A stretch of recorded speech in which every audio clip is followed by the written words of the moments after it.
Jemaah Jumat hati Allah Subhanahu wa taala. Mari kita perhatikan apa yang Allah sampaikan pada ayat ini. Allah katakan peliharalah, lindungilah, jagalah, hindarilah diri kalian dan diri keluarga kalian dari apa? Apakah Allah mengatakan dari kemiskinan? Apakah Allah mengatakan dari kesulitan hidup?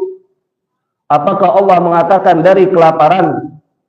Yang Allah perintahkan kepada setiap laki-laki adalah memelihara, melindungi, menjauhi, menghindari dirinya sendiri dan diri keluarganya dari siksa api neraka. Jemaah Jumat rahmati Allah Subhanahu wa taala. Subhanallah, dengan naluri dan fitrah yang Allah Subhanahu wa taala telah anugerahkan kepada kita di dunia, kita mempunyai rasa tanggung jawab, mempunyai kewajiban untuk melindungi keluarga-keluarga kita, menjaga keluarga kita, khususnya dari perkara-perkara yang membahayakan jiwa mereka. Bahkan kalau kita mempunyai anak kecil dan kita melihat anak kecil kita itu tengah bermain dengan api, maka muncul langsung otomatis rasa khawatir dalam diri kita, sehingga kita ingatkan anak kita untuk berhati-hati, jangan sampai terbakar oleh api tersebut, walaupun hanya secuil, walaupun hanya terkena sedikit dari jarinya. Nah, begitu juga Allah Subhanahu wa taala menuntut kita laki-laki untuk memberikan perhatian yang sama kepada keluarga kita terkait perkara-perkara akhir. Bagaimana kita khawatir kepada keluarga kita, kepada istri dan anak kita, akan tersentuhnya dia dari panasnya api di dunia. Maka begitu juga seharusnya kita menumbuhkan di dalam hati kita rasa khawatir yang sama, rasa risau yang sama, rasa was-was yang sama kalau kita tidak mampu untuk menjaga keluarga kita dari panasnya dan dahsyatnya api neraka. Jemaah Jumat hati Allah Subhanahu wa taala. Lalu kemudian yang jadi pertanyaan adalah bagaimana cara kita menjaga dan juga melindungi keluarga kita dari siksa api neraka. Mari kita simak apa yang disampaikan oleh para ulama salafus saleh ketika mereka menafsirkan firman Allah ini Subhanahu wa taala di dalam surat At-Tahrim ayat ke-6. Yang pertama kita simak penjelasan dari sahabat yang mulia Ali radhiyallahu anhu. Beliau mengatakan bahwasanya yang dimaksud dengan firman Allah Subhanahu wa taala di surat At-Tahrim ayat 6 ini, addimuhum wa 'allimuhum. Cara agar kita bisa memelihara keluarga kita, istri kita dan anak-anak kita dari api neraka adalah dengan mendidik dan mengajarkan mereka perkara agama.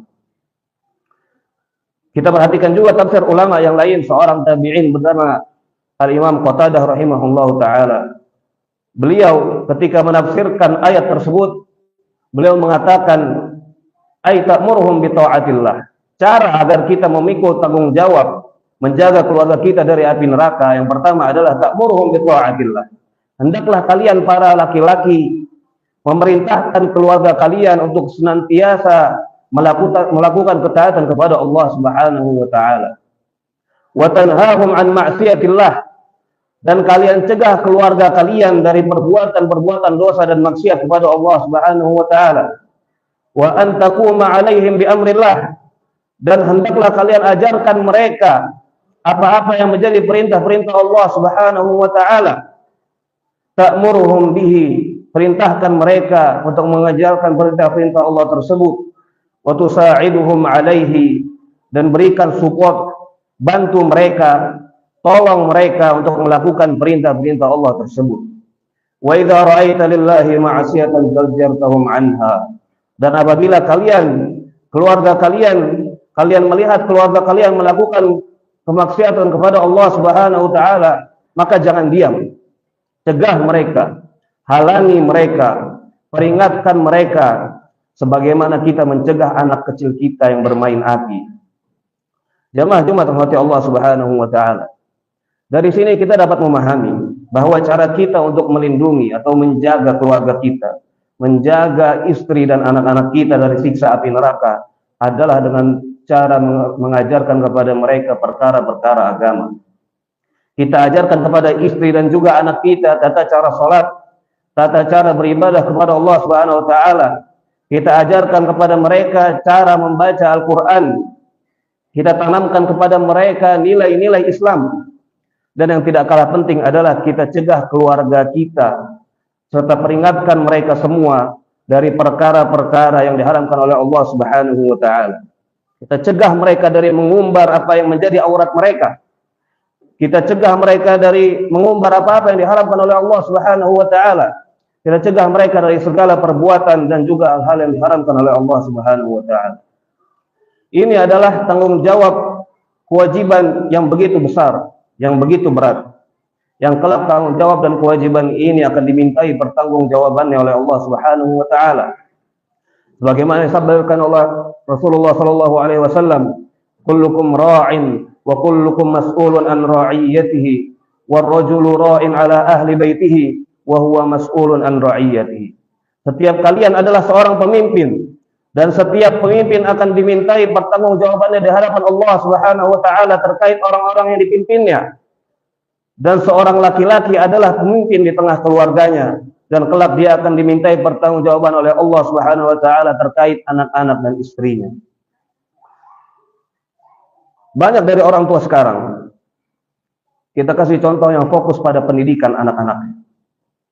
Mereka sekolahkan anak-anaknya di sekolah-sekolah yang biayanya tidak sedikit. Bahkan sebagian dari mereka ada yang menabung emas dari jauh hari agar ketika anaknya sudah cukup umur untuk masuk sekolah, emas itu digadaikan dan dijadikan untuk membayar sekolah tersebut. Ada yang berkorban dengan mengeluarkan seperempat bahkan setengah dari hartanya, dari tabungannya. Bahkan ada yang terpaksa berhutang demi menyekolahkan anaknya di sekolah-sekolah yang berkualitas, demi menjadikan anak-anaknya anak-anak yang berpendidikan. Mulai dari TK, selesai TK masuk SD, selesai SD masuk SMP, selesai SMP masuk SMA, selesai SMA masuk universitas.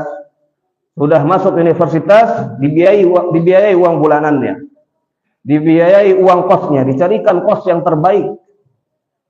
Jarak kos dan kampus agak jauh, dibelikan kendaraannya. Ini semua dilakukan orang tua semata-mata karena mereka merasa bertanggung jawab, memiliki tanggung jawab atas pendidikan dan kehidupan anaknya di masa depan. Mereka mau berkorban dengan apapun agar sang anak mendapatkan pendidikan yang berkualitas dan masa depan yang cerah. Dan tidak ada yang salah sama sekali dalam hal ini. Sama sekali tidak ada yang salah. Bahkan orang tua seperti ini, insya Allah Allah berkahi hartanya. Sebaik-baiknya uang yang keluar dari seorang laki-laki adalah uang yang diperuntukkan untuk keluarganya, untuk anak dan istrinya. Baik untuk makanan atau baju mereka, atau untuk pendidikan mereka. Akan tetapi yang harus diperhatikan di sini, kalau orang tua sanggup melakukan semua ini, sanggup mengorbankan banyak harta demi pendidikan anak-anaknya, tapi dia tidak pernah barang sekalipun menanyakan kepada anaknya. Misalnya anaknya merantau kuliah, menanyakan lewat WhatsApp atau telepon, "Nak, bagaimana sholat 5 waktunya? Nak, bagaimana sholat subuhnya? Nak, bagaimana kegiatan kampusnya? Apakah ada kegiatan agama yang kamu ikuti? Apakah ada pengajian, majelis taklim, majelis ilmu yang rutin kamu hadiri minimal seminggu sekali? Apakah ada halaqah tahfiz, halaqah tahsin Quran yang kamu ikuti? Nah, kapan kamu mau mulai menggunakan jilbab yang panjang dan lebar?" Kalau ada orang tua yang sanggup mengorbankan banyak harta demi pendidikan anaknya, tapi tidak pernah menanyakan anaknya pertanyaan-pertanyaan seperti ini, maka ketahuilah bahwa orang tua tersebut sedang salah arah, sedang salah fokus. Dia merasa bertanggung jawab atas pendidikan dan kehidupan anak-anaknya di dunia, tapi dia meninggalkan tanggung jawab dan kehidupan mereka nanti di akhirat. Begitu juga dengan istri. Banyak suami-suami yang sanggup memenuhi semua permintaan istri, semua kebutuhan istrinya, mengeluarkan harta yang tidak sedikit untuk keperluan dan hajat istrinya. Dan sekali lagi ini hal yang baik, tidak ada yang salah dengan hal ini. Insya Allah Allah akan memberkahi hartanya dan juga rumah tangganya. Tapi kalau di saat yang sama sang suami tidak peduli dengan agama istrinya, tidak pernah mengajaknya menuntut ilmu, tidak pernah mengajaknya pergi bersama menghadiri kajian rutin, menghadiri pengajian majelis ilmu rutin, tidak pernah mengajaknya untuk sama-sama daftar ikut program tahfiz dan tahsin Al-Quran, tidak pernah membujuknya untuk mulai mengenakan jilbab yang lebar, tidak pernah membujuknya untuk mulai meninggalkan make upnya satu persatu, meninggalkan bersolek untuk yang bukan mahram. Ketahuilah jamaah rahmati Allah Subhanahu wa taala, kelak istri yang tidak pernah kita ajarkan agama kepada mereka, yang tidak kita ajak untuk taat kepada Allah Subhanahu wa taala, yang tidak kita cegah dari perbuatan maksiat kepada Allah Subhanahu wa taala, mereka kelak akan menghadap kepada Allah, lalu kemudian menuntut suaminya di depan Allah Subhanahu wa taala. Sebagaimana yang dikatakan oleh ulama dari kalangan tabi'in yang bernama Amr bin Qais Al-Mula'i, beliau ketika menafsirkan ayat ini, ayat tahrim yang menjelaskan bahwa firman Allah Subhanahu wa taala, beliau berkata, innal mar'ata la tukhasimu zawjaha yaumal qiyamati 'indallah. Sungguh seorang istri akan menggugat suaminya nanti pada hari kiamat di hadapan Allah Subhanahu wa taala. Fataqul, lalu kemudian istri tersebut berkata kepada Allah, ya Rabbi hadza zawji, ya Allah inilah suamiku, ma yu'addibuni wa la yu'allimuni. Suamiku ketika di dunia dia tidak mendidikku. Suamiku ketika di dunia dia tidak mengajarkan kepadaku perkara-perkara agama.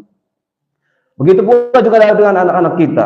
Mereka kelak akan menuntut kita di hadapan Allah Subhanahu wa taala. Sebagaimana disampaikan oleh Ibnu Al-Qayyim rahimahullahu taala ketika beliau menukil perkataan para ulama di zamannya. Allah kelak pada hari kiamat akan lebih dulu menghisap orang tua, akan lebih dulu menanyakan tanggung jawab orang tua terhadap anak-anaknya, terhadap agama anak-anaknya, sebelum Allah Subhanahu wa taala menghisap anaknya atau menanyakan anak-anaknya terkait kewajiban-kewajiban yang telah dilakukan kepada orang tuanya. Barakallahu li wa lakum fil Qur'anil azim wa nafa'ani bima fihi minal ayati wa dzikril hakim. Aqulu qawli hadza wa astaghfirullah li wa lakum wa lisairil muslimina wal muslimati fastaghfiruh innahu huwal ghafurur rahim.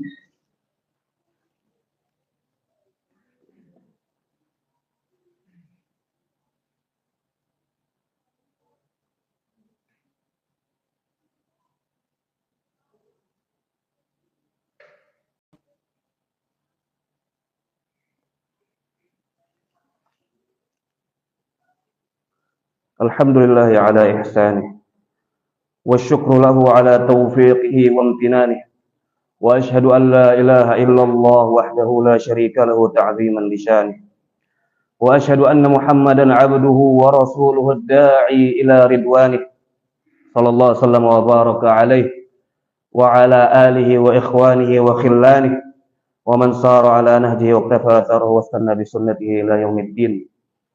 Amma ba'd, jamaah yang dirahmati Allah Subhanahu wa taala. Oleh karena itu, mengajarkan perkara agama, mengajak kepada ketaatan dan juga ibadah kepada Allah Subhanahu wa taala, menegakkan amar ma'ruf dan nahi mungkar, bukanlah hanya menjadi tugas dan kewajiban seorang dai atau seorang ustadz atau seorang kiai.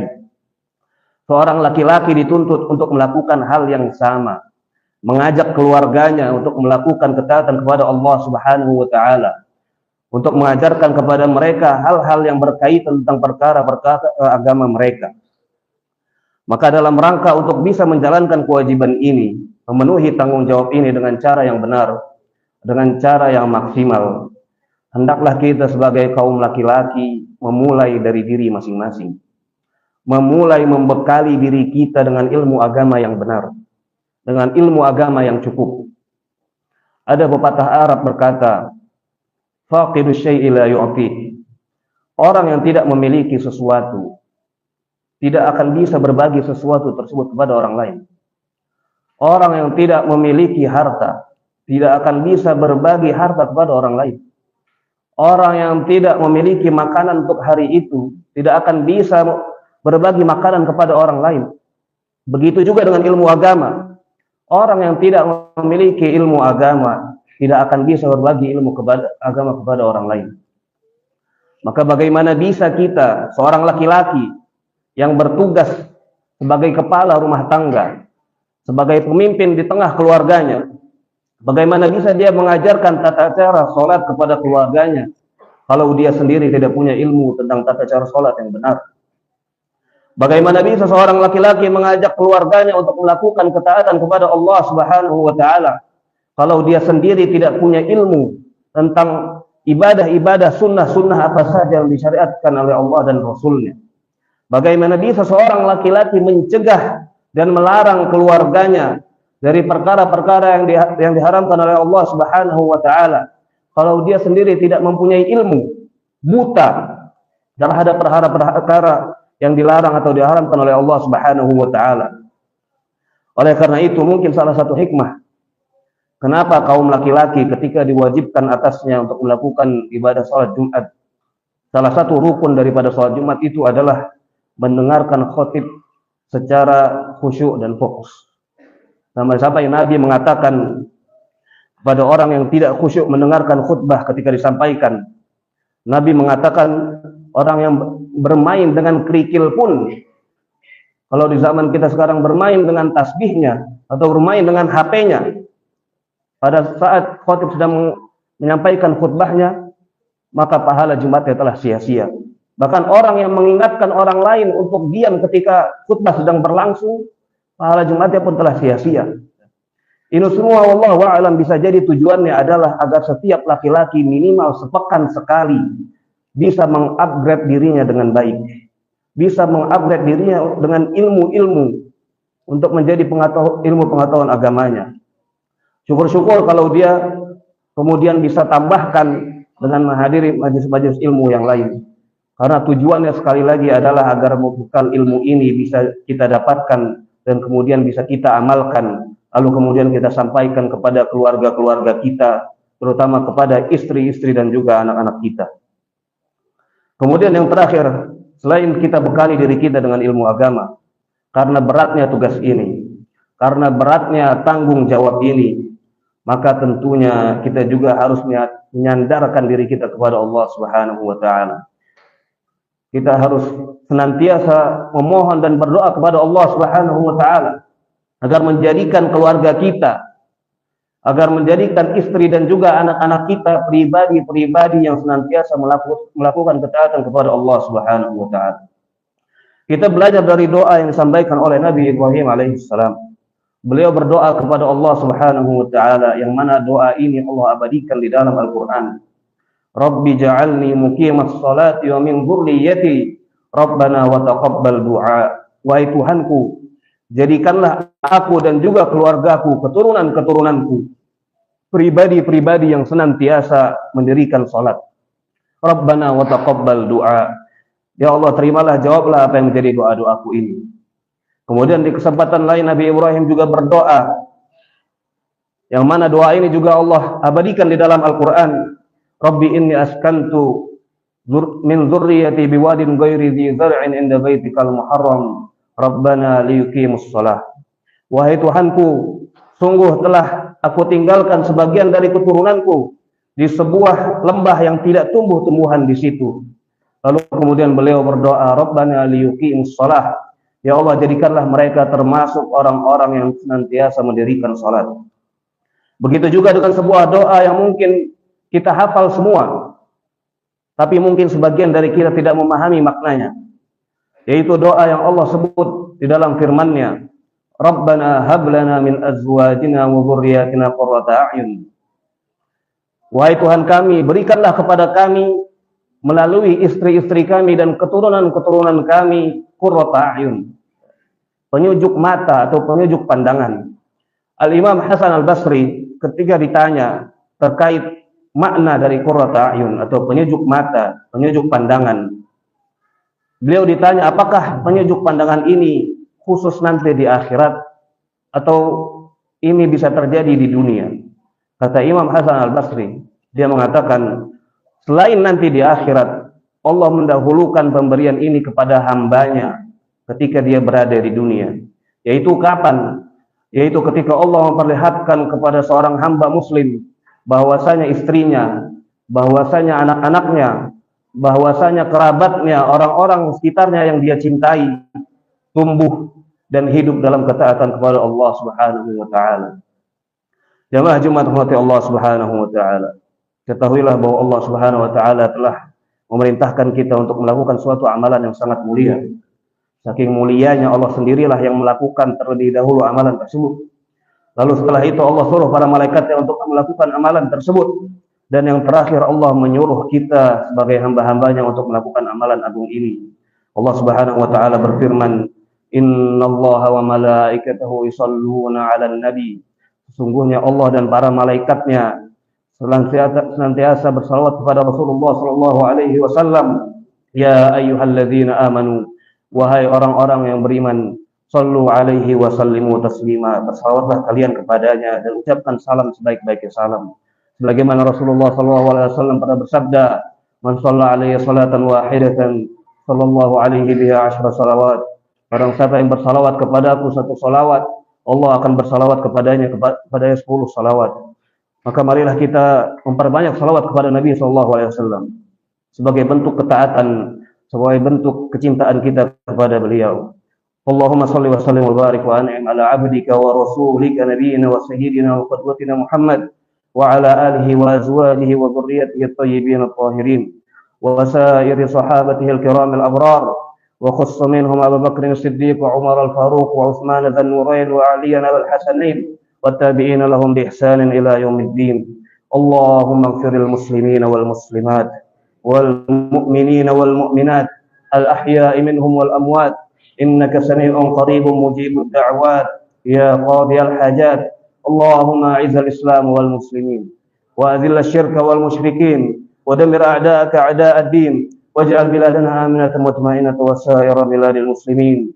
Allahumma la tada' lana fi maqamina hadza dhanban illa ghafartah wa la hamman illa farajtah wa la 'aiban illa satartah wa la hajatan min hawaijid dunya laka fiha ridha wa lana fiha salah illa qadaitaha ya rabbal alamin. Allahumma aqsim lana min khashyatika ma tahulu bihi bainana wa ma'siyatik wa min ta'atika ma tuballighuna bihi jannatak wa min al-yaqini ma tuhawwinu bihi alaina masa'ibad dunya wa matti'na Allahumma bi asma'ina wa absarina wa quwwatina abadan ma ahyaytana waj'alhu al-waritha minna waj'al tha'rana 'ala man zalamana wansurna 'ala man 'adana wa la taj'al musibatana fi dinina wa la taj'al ad-dunya akbara hammina wa la mablagha 'ilmina wa la ila an-nari masirana wa la tusallit 'alaina man yakhafuka fina wa la yarhamuna. Rabbana atina fid dunya hasanah wa fil akhirati hasanah wa qina adzaban nar. Allahumma ansur ikhwanal muslimin al mustad'afin fi kulli makan ya rabbal alamin. Ibadallah, innallaha ya'muru bil 'adli wal ihsan wa ita'i dzil qurba wa yanha 'anil fahsya'i wal munkari wal baghi. Ya'idzukum la'allakum tadhakkarun. Fadhkurullaha